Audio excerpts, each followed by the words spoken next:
Assalamu alaikum wa rahmatullahi wa barakatuh, brothers and sisters. Your brother Musleh Khan here on behalf of Matrimony.com, the largest Muslim matrimonial website in the world. You want to get married? Don't forget Matrimony.com. It's a fantastic avenue to help you find the spouse of your dreams, insha'Allah ta'ala. Today I want to talk to you about part 2 with respect to reconnecting with your spouse. And I want to talk to you about intimate contact. Now, really try to understand what this is talking about. This doesn't mean that you have to be private and intimacy in and of itself. We're talking about anything that is intimate and private between you and your spouse that both of you share with one another. One of the bankruptcies of marriage is this physical contact during the day is lost. I know some cultures that it's actually a taboo for you to hold your wife's hands when you're walking outside. She has to be behind you or way ahead of you, and there has to be this massive gap or this massive separation, as though you guys are in Umrah or something and you can't touch each other. Like, it's a ridiculous thing to have. The Prophet ﷺ used to walk around and hold Abu Bakr's hand everywhere he went. Now imagine, this is just his friend. Imagine the kind of relationship he had with his wives. He would have them even closer to him. There are narrations of the Prophet ﷺ always sitting very closely beside his wives. Wherever they went, whatever they would do, they would always be close by to him. Generally speaking, you always want to have some kind of contact with your wife each and every day, whether it means to just sleep on the same bed with one another. And I mentioned that you might think that's obvious, but you'll be shocked how many couples, the husband and wife, are living together, but they don't sleep on the same bed. He's always in the living room because she's with the kids, or they don't get along, or they just don't have that fire in their marriage anymore.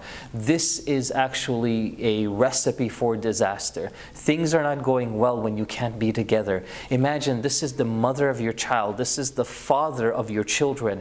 You both are married. Remember the times before marriage that you worked so hard to make the marriage work. You went out of your way to give them all the gifts and pleasures so that you would marry that individual. And now that you're married to them, all of that stuff is thrown down the drain. You can't forget about those things. Those are the things that will constantly keep reminding you, and those are the little khutbahs and the little nasiha that you'll get in your mind, that at the end of the day, give this person the benefit of the doubt and have that physical contact. Give them a hug once in a while. Hold their hand when you're going outside. Do those little things to at least remind each other that you're not just a sister.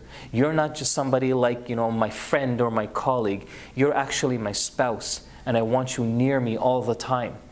With that, scholars even say that it has a psychological effect, that it'll just naturally bring you closer and closer to your spouse, and you don't even have to try to do anything.